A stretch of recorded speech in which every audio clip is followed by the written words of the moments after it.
Welcome to Conscious Eye, living in authentic connection and harmony with self, others, and the world, featuring Ravi and Savitri.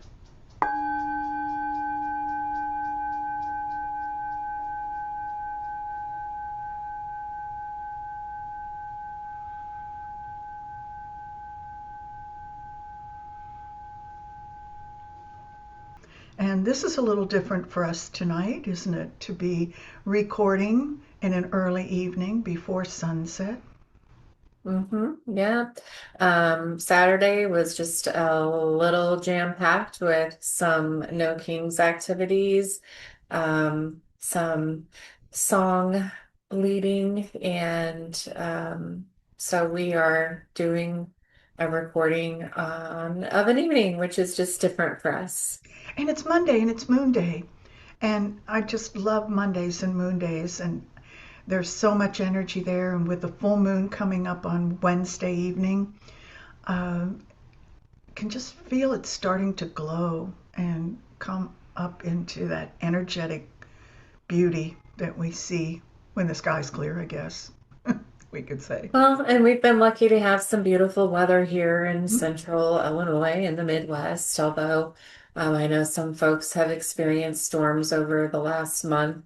It is spring is coming. We see the trees are budding and green is coming back into the landscape, which is always a welcome sight. I'm hoping to catch the bluebells blooming in Oh, yeah. another weekend or so. So, Hmm. yeah, it's Yeah. we have gotten to see some blue skies, which is a little unusual for us here. It can be. We're not one of the points in the nation where we get clear, sunny skies the majority of the year. Yeah, we live by the adage in like a lion and out like a lamb, or in like a lamb and out like a lion for March. So we still have today and tomorrow to go before we actually officially arrive on April Fool's Day, Wednesday, which, by the way, is a full moon that I just mentioned. So that should be kind of fun to see how that plays out. But I also noticed that pretty soon the grass is going to need mowed. And so I'm anticipating that already and a little bit early. And we have some holidays coming up for people that celebrate Passover. And I was surprised to look at the calendar and see that Easter is Sunday. Yeah, right. That's coming up, and as we've talked about, it is a time to plant some seeds. This is the fertile time for planting seeds, but in a protected area. And if we think of we wouldn't go plant out seeds outside right now. I mean, it's still going to get in the 40s or maybe even lower. Who knows? It could be anything. It could be winter tomorrow. But yeah, that time to plant some seeds. We just crossed over into the new year, which we've talked about. And yeah, something we didn't talk about last time, but Venus has moved from Pisces into Aries. And Yes. Hmm. so there's been a little shift there, maybe into the intentions of our heart or the matters of our heart. Um, so there's been a lot going on. Yeah, there really is. And at some point in the next week or so, let's put together a full podcast of astrology and see what comes up, because the changes that are happening actually today officially. I talked about um, Kalsarpa and all the planets being embraced by Rahu and Ketu, and that included the moon. Now the moon has moved just beyond Maga, which is where Ketu is, um, and almost, I should say. Right now, Ketu's in Purva Falguni, but will be in Maga soon. And so now Moon's officially out of that. So even though there are layers of called Sarpa, where all the planets are embraced by Rahu Ketu. If one is out, there's another version of intensity, or in some cases, we think intensity isn't always negative, but it can be intense joy too, or an intense benefit. So all of that really depends on everybody's personal chart, how this is working. But there will be some times when Moon comes back around and will be in that area again. So we'll be in and out of Kalsarpa, and I guess that's one of the things that I'd be interested in talking about in a dedicated session to Mhm. astrology here, pretty close in the future, if we can fit it in. Yeah. Absolutely.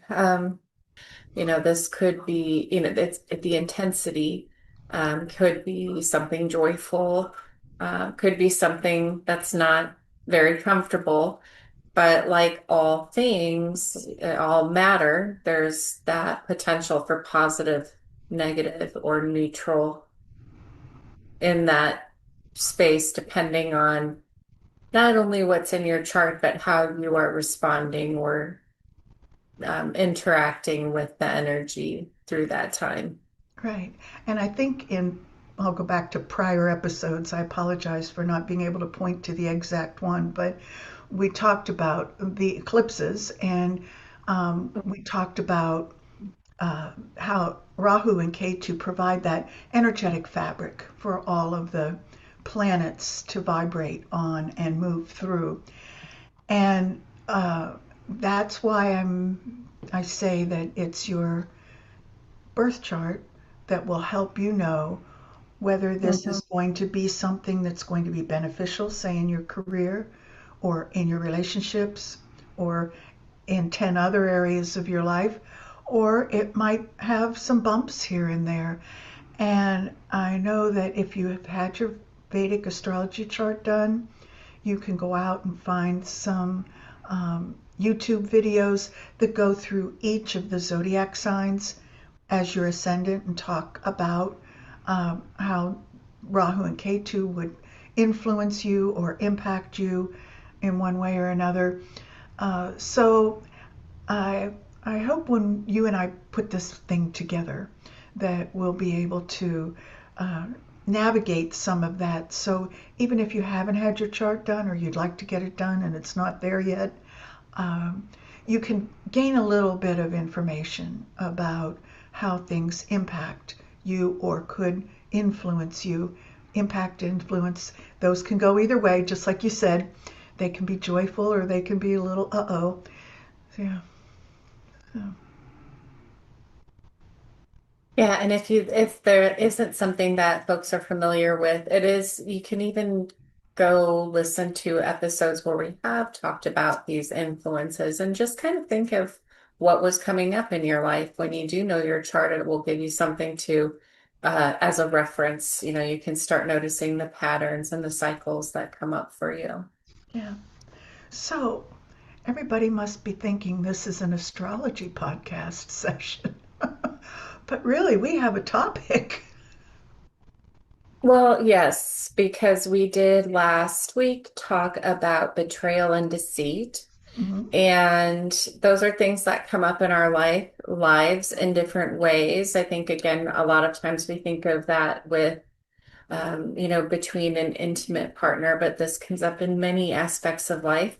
And it also, we talked a lot about how it's been coming up in the collective, but also Yeah. how it shows up in ourselves, how we maybe have betrayed ourselves from time to time. That can happen, or have been deceiving ourselves. Or is there a place where we're doing that um, to others or in relation with others that we may not necessarily see very clearly?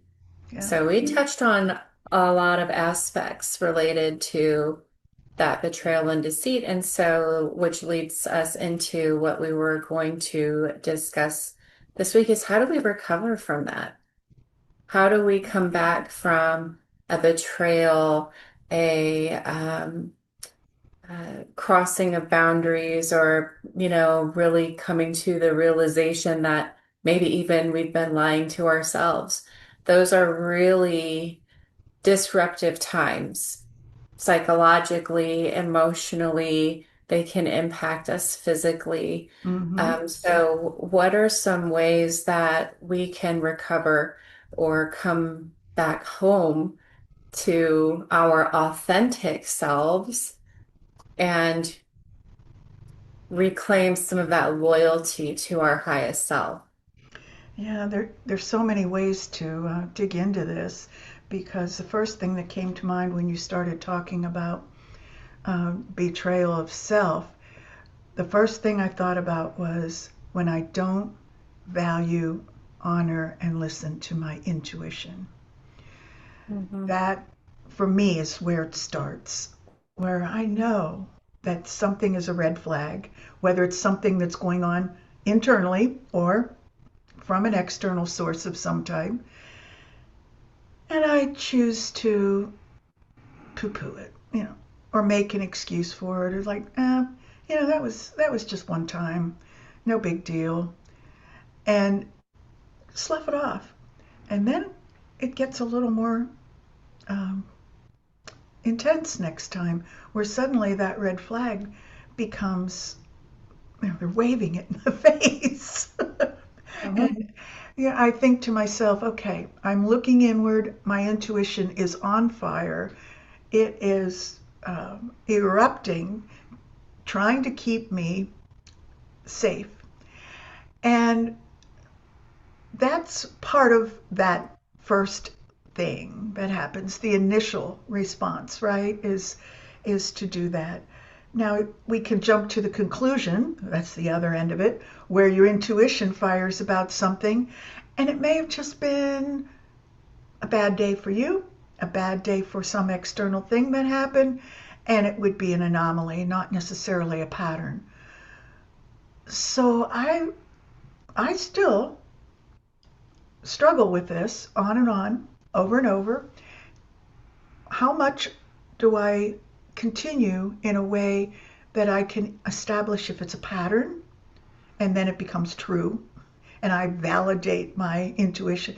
This comes from being a hardcore scientist in the past. I can't get over it. I do it to myself.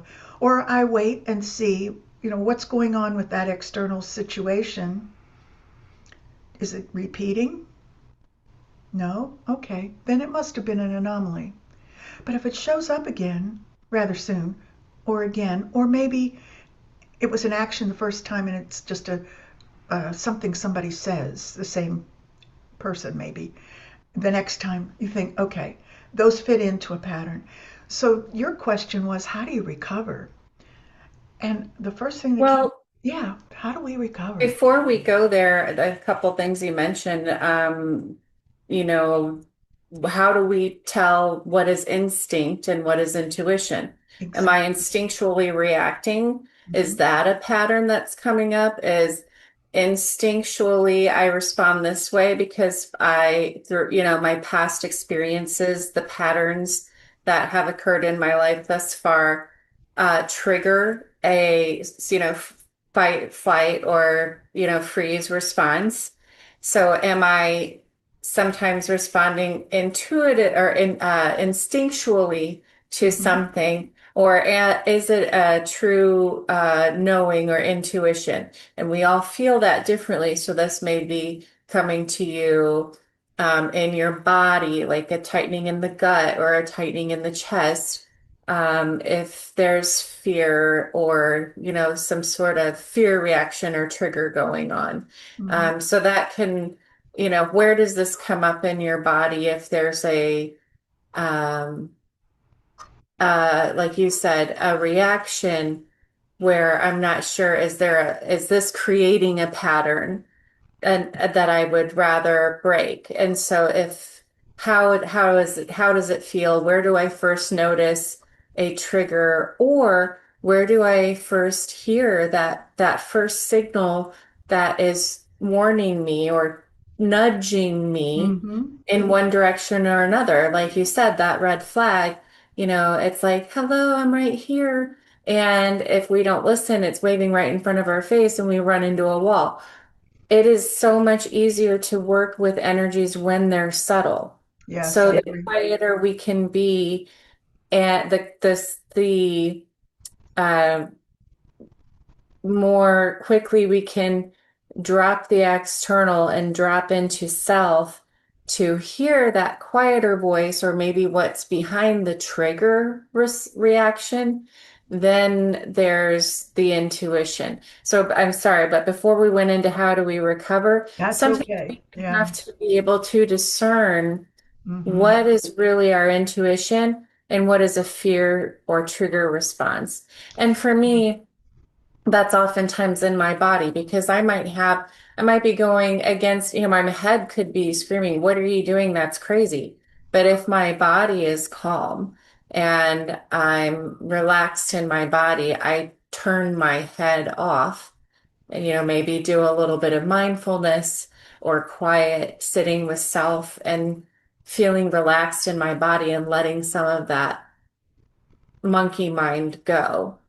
But it takes discerning and knowing, am I in danger, am I really in danger, or is that a pattern that's coming up for me? Because my instinctual nature is to protect myself. Right. So, yeah. Yeah. And if there have been significant betrayals, which we can call trauma for the purposes of talking about it, but those significant betrayals then are a pattern that you have experienced, which brings that trust level down to a very fragile state. And so the first red flag might be, okay, I'm out of here. You throw up the boundaries and you leave. And that's a mistake too. That's as much of a mistake Right. as waiting Hmm. for validation about repetition of the pattern. So our previous experiences as we were growing up, whatever that might have been as adults, those experiences all feed into this and they're all cataloged, like you said, in our minds and in our bodies. So the instinct naturally feels often in the manipura is the first place where we feel it.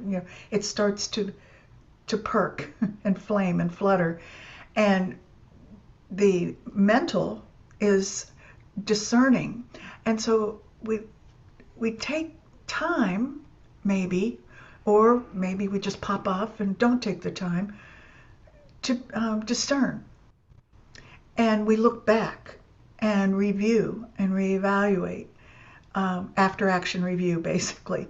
The decision's made. Now, is this going to be the decision that I really want to act on? And then that whole how does that happen is another way to do it. So it also depends on what it is. If it's something having to do with work, that's one thing. If it's something to do with friendships or business associates, that's another thing. If it's a significant other that you have created vows to stay together, that's another thing. So looking at what the circumstances are around this, I think helps guide the intention for what to do about it. How do we recover? Because sometimes we're not going to get 100% recovery. Our value system might say, okay, I promised this person that I would do this, and I'm going to work through it, however, with this individual to honor my values and the promises. And that that takes of a lot of work, not just with the self, but with whomever is involved with that. So you'll hear people go, "Oh, just get over it." Yeah. Those are my least favorite things that I hear from people, and we all, have heard them. Um, or someone will say, "I'm going to put my big person's pants on," and you think, okay, will this come back to bite them later? And I don't know. What do you think? What are some of the things that come to mind for you? Well, again, it comes, I guess that recovery is coming back into alignment with your values and Mhm. your authentic nature and your higher self. So, first and foremost, we're called to know ourselves, to do that self-reflection and to know what we do value and where our boundaries exist and how and when they are crossed. And of course, there's going to be a cost-benefit analysis with sticking to those values depending on, how deep you are in some relationships, whether they're personal or business or social. Um, and whether that sticking, to it, maybe your values are transforming, maybe your values are evolving and they're becoming, more or less sophisticated, and you start to notice, um, people or activities or groups that you're shifting to or away from. So again, I think it comes with knowing oneself, paying attention to what's harmful to you or to another, what's beneficial to you or another, and you have to stand by your highest self first and foremost. That's my take on it. Mm-hmm. Of course, you can take it or leave it. Um, and and only then can you truly know when when you're compromising or when you're compromising self, or when your self has been compromised, and where there is that need for healing, because there has been deceit or betrayal, whether that is coming from someone else's actions or behaviors, or if the call is coming from inside the house, and it was you, and I think that takes some discernment as well. Personal example, recovering from an incredibly traumatic relationship and wondering how in the world I could have gotten there. I realized, first of all, it took time to feel safe in my own home, in my own body physically. But once that was mended, then there was the whole question of, how do I feel safe with myself and my choices? And, how do I move forward? So, in that sense, and for me, the question is always, how do I do that by while keeping my heart open? Because I don't want to Mm-hmm. close my heart Mm-hmm. off to every experience or to the world. So, what do I need to do? And this is where it helps to circle back to the 10 bodies, at least from my perspective, is I want to learn how to keep my aura strong, because that aura and my arc line, those are my first energetic defenses Mm-hmm. to harmful frequencies or mismatches of energy that we get entangled in. All those entanglements can really be deflected if we keep our aura healthy and strong. And we do that through practice. We do that through meditation. We do that through mindfulness. We do that through breath work.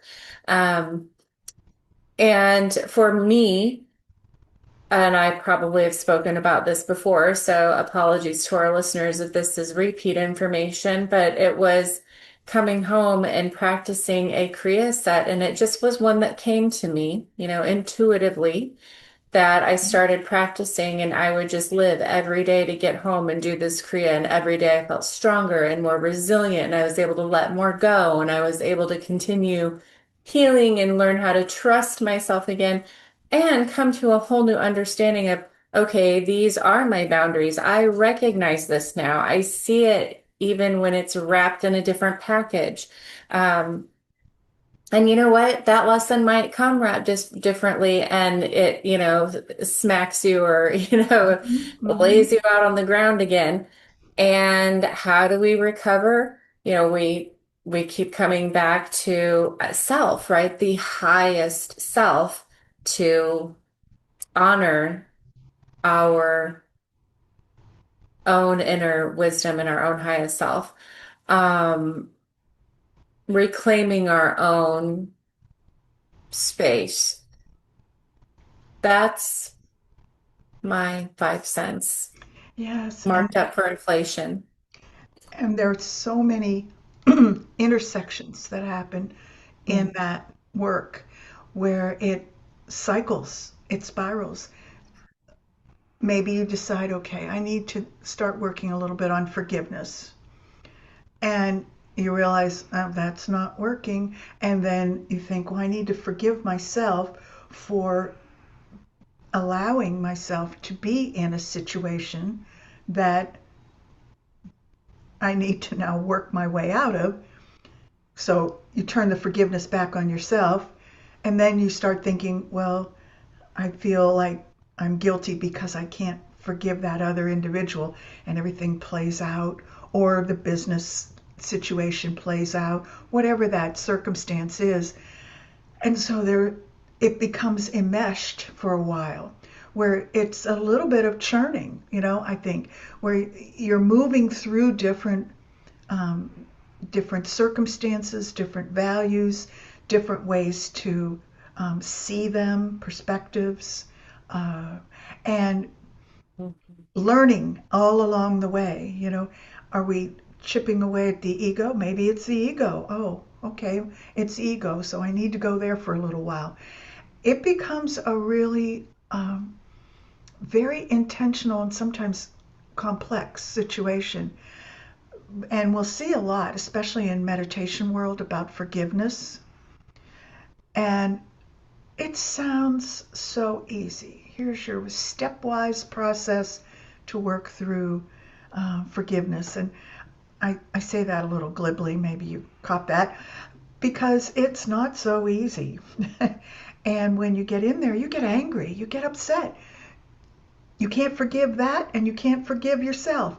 And suddenly you're feeling like a failure, so now you have to forgive yourself for that. It becomes very complex. So, having some support along the way, whatever that might be, it can be as formal as counseling, it can be practice sets that you were talking about, where you have a disciplined place to go to help provide focus time for this. And then you can more or less not just walk away from it, but you feel like, okay, I did my work on that right now. It's as much as I can do, it's as far as I can go, and tomorrow's another day. And then you go about being functional in whatever else you do. Um, so, stepwise processes look great and they sound like it can happen. And it can happen, but know that the path is going to be windy, it's going to be circular, it's going to get stuck. And so, having those practices, having a counselor, having a coach, having some support from even a very good friend that, if you still have any trust left, by the way, after significant betrayal, you might find that and be able to go there. So there are different opportunities to be able to go Yes. and decompress. Yeah, I'm glad you mentioned that because yeah, that the modalities they're going to look different for all of us. And for some of us who maybe that betrayal has come from a place of confidence, not just in a professional sense, with a therapist or a professional that you've been working with. So there could be different levels and of trust to overcome even in getting that you don't have to do it alone. So that guidance or support, that reflection, someone else to help be that mirror for, the processing that you need to go through when, healing that was is going to look different for everyone, and that might look different for you depending on the time and the situation and the circumstances. So it's not Mhm. always going to be like this worked in the past, so this is going to work now.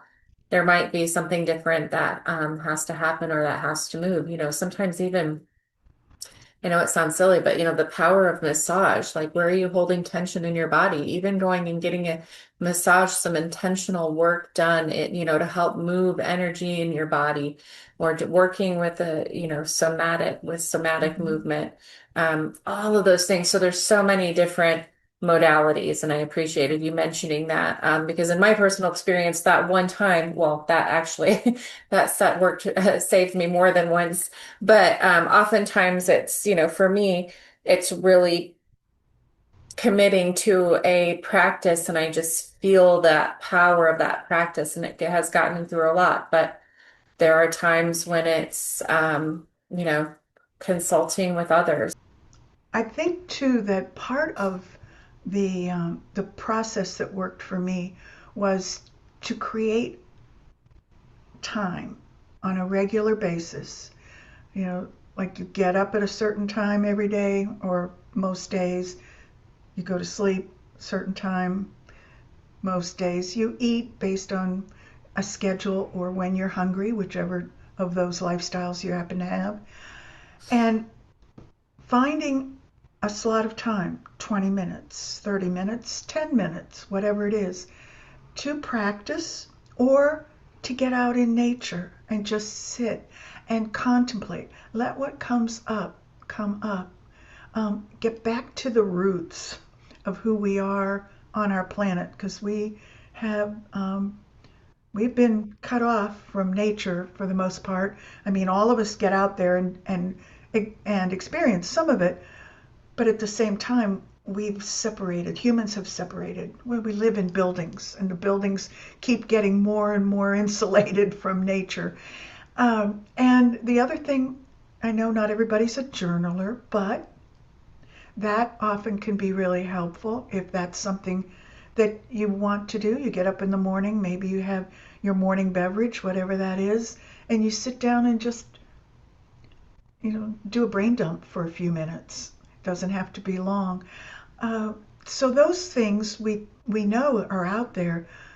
The important piece of it, though, is to make it a routine, because that's where we start seeing change for ourselves. Some will call it healing. I know you mentioned that, but I think of it as change, where the perspective starts to change. Something happens. This is another one of those things that are difficult to put words to because everyone experiences it differently. But something happens after the 100th journal or the 200th journal or the journal at year 10, whenever it is. It, it takes on a different intensity in your life.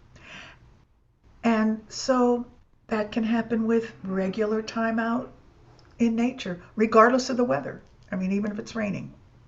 If you don't want to get wet, get an umbrella. Yes. You know, yeah. And it's, a question that that comes to me is what can I do to Mm-hmm. ease the suffering that I'm feeling? Because, where does that detachment maybe need to, where can I detach a little bit? Where am I hanging on to my own suffering? Yeah. Yeah. The suffering And, artists, those but who through create. that, Mm-hmm. but through that, self-compassion, Mm-hmm. um, I, from my own personal experience, really didn't see how I could evolve spiritually or as a human by being kind to myself for a very, very long time. And it really took a lot of years of work to understand how integral self-compassion is to, I guess, when I say the healing process, to Mm-hmm. that coming back home to self, to letting go of um, to the Maya, to the illusions, to whatever it is that is bringing suffering, to the attachments, whether it's the emotions or for some people, it can be material things. For others, it can be relationships, or it can be, careers, it can be family. or, expectations. Hanging on to expectations is a Exactly. big point of suffering. So where can I step back, come into that quiet mind and, put, like you said, come back into nature, be held, and really put things into perspective, into a new perspective. Um,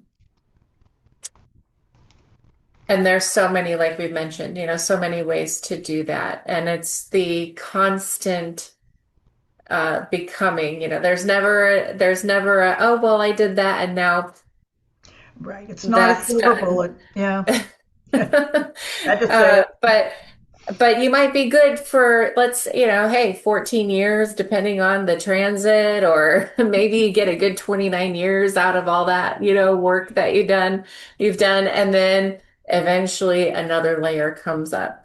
And Yes. that is the school of earth that we are in and on. And so, I think it's just be compassionate with yourself when you're learning to trust yourself or another person, and really, really honor your intuition, your boundaries, acknowledge those shadow sides of self that we may not always see, be open to having those reflected by others who can help you, and stay in whatever practice helps you soften your heart, but also strengthens your aura so that you can keep moving through the world with in radiance and courage.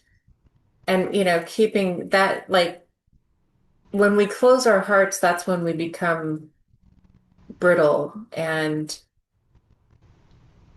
fragile and numb. Yeah. Yeah.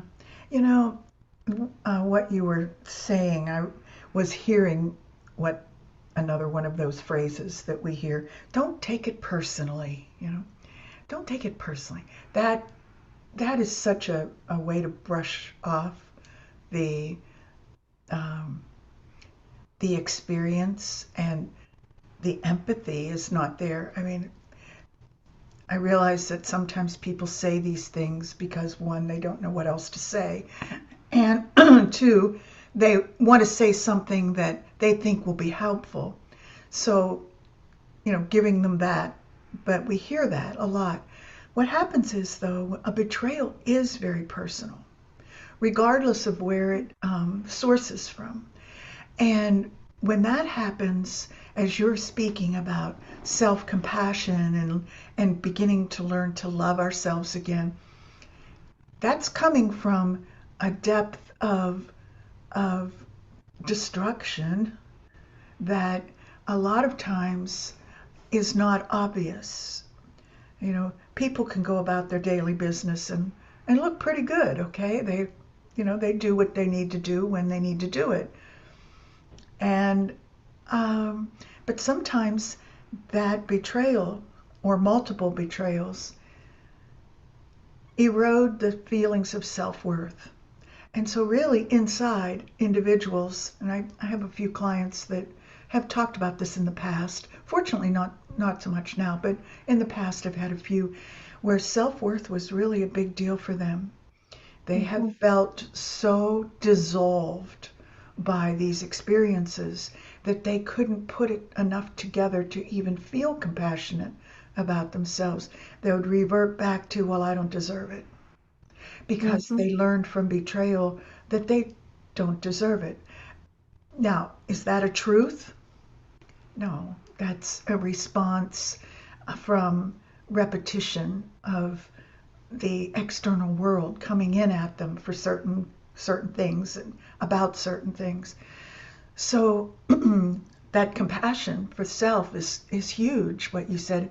And we talked about that, about being able to be whole within, and then we have something to come out and contribute to the collective.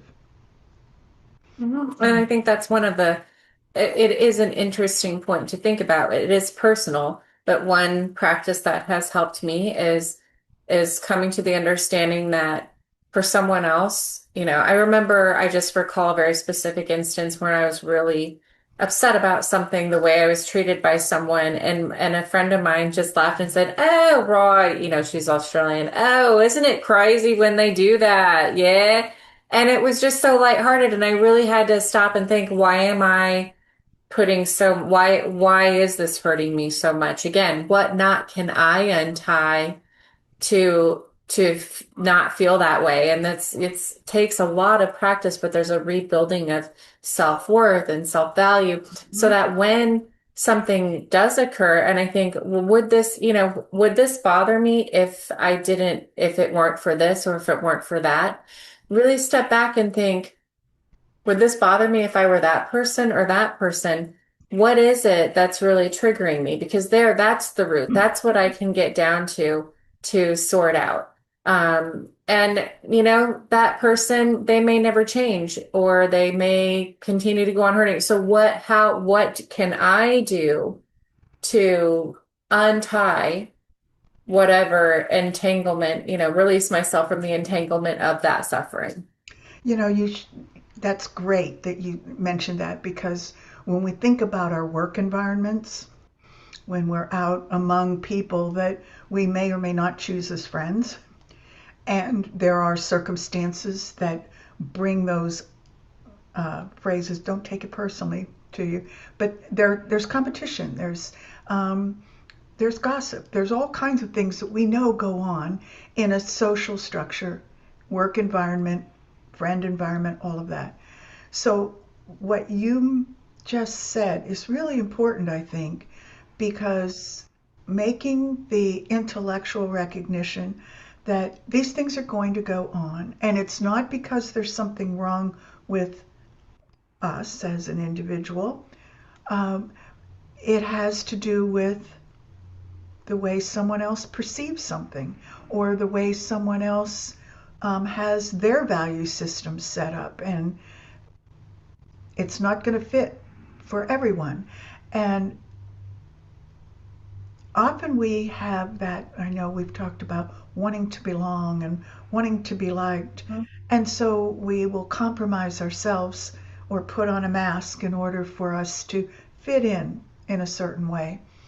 And um, that devalues your self worth Mhm. yourself. And so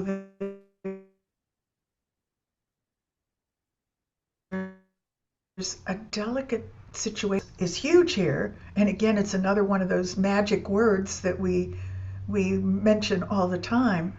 And if we think about it, it's it's a huge job in itself to remain detached and be able to discern.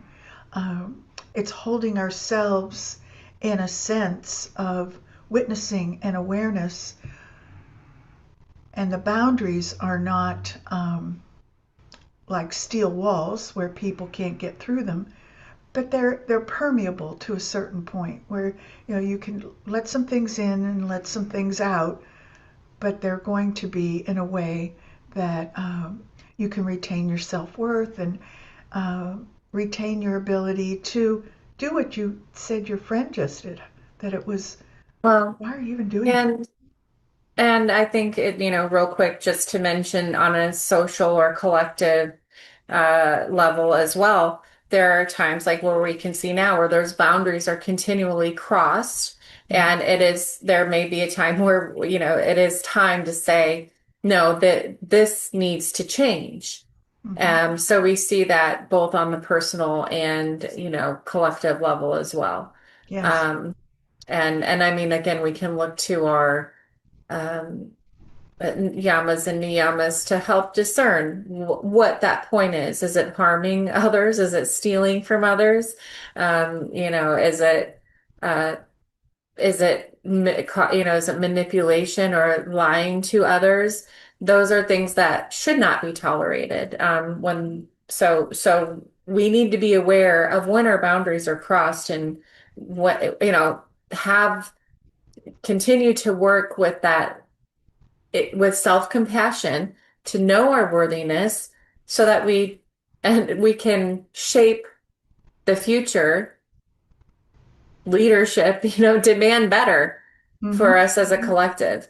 Yeah. So I just wanted to throw that in there because I know we mentioned that in our last week's conversation. And, this isn't, there's that balance. Everything, again, it's on the spectrum. We have the internal and the external. At what point, what can I work on within, and where is that line where the boundary has been crossed, where on the external, that does need to change. Mm-hmm. I can't, we can't live with that because it's harmful to us or it's harmful to others. It's Yeah. not beneficial to our highest selves or to the population. So, And it gets us um, through where we are with grief right now. I mean, we are mhm, all in some stages of, and I'll make that all statement, maybe that's not true, but many of us are in a state of grief about circumstances going on in our environment. And we need to hold that in a way that what you said, where's the boundary? Is it crossed? And then instead of taking it inward and trying to compromise or be in a state where we are able to address it or avoid it, which doesn't get us anywhere anyway, to be able to act when we need to act and act with courage. exactly. Mm-hmm. Yeah. Yes. So we're in that place that's, where we are. With Kundalini Yoga Sutra is understand with compassion or you will misunderstand the times. And that's where we are. So having compassion with ourselves, with others, but also knowing where our boundaries are, where we can collectively come together. We are going through collective trauma. Like you said, we all are going through collective grief. So where can we come together, show compassion for each other and ourselves while also maintaining that balance, and asserting our boundaries, to protect ourselves and stay safe as a collective and community as well. Yeah, and I have a quote that showed up today. It's from the Tao Te Ching, and it's if you let yourself be blown to and fro, you lose touch with your roots. If you let restlessness move you, you lose touch with who you are. And that might summarize in a simple way what we've been talking about. And that is that, we let ourselves be blown to and fro because there's so much to digest, to process, and to discern. And then at the same time, we get restless. That that sense of things not syncing up makes us restless. And so we want to make sure that we always do what you started with tonight, and that is stay true to ourselves and our higher mind. Our value system stays strong, and we can revisit that so we don't lose touch with who we are. Mhm. Yeah, and that will be kind of interesting to see as we come into our future conversations. We get a little more into, we'll come into some more where we are in astrology, and you can again use those energies to support, as we go through these evolutions of self and integrate what's going on in the collective. So we appreciate everybody for sitting with us tonight through this conversation. Welcome any comments, feedback, topics you'd like to hear. Don't forget to subscribe, like, and share. We appreciate that as well. Thank you again, everyone, for being here, and to Savitri for this great conversation tonight. Yeah, we appreciate Satnam. all of you. Namaste.